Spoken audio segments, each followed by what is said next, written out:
আসসালামু আলাইকুম।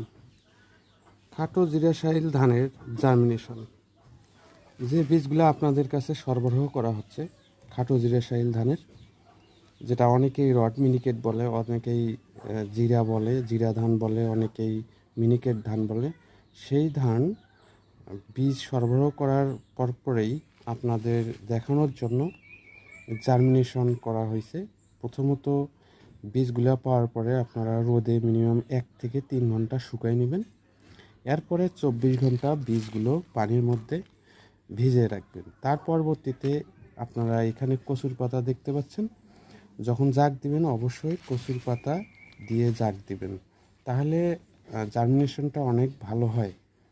এছাড়াও আপনারা বীজগুলো শোধন করে রোপণ করবেন। খাটো জিরাশাইল ধানের বীজ নিতে যোগাযোগ করুন কৃষি জানালা ইউটিউব চ্যানেল এবং ফেসবুক পেজে। পাশেই থাকুন।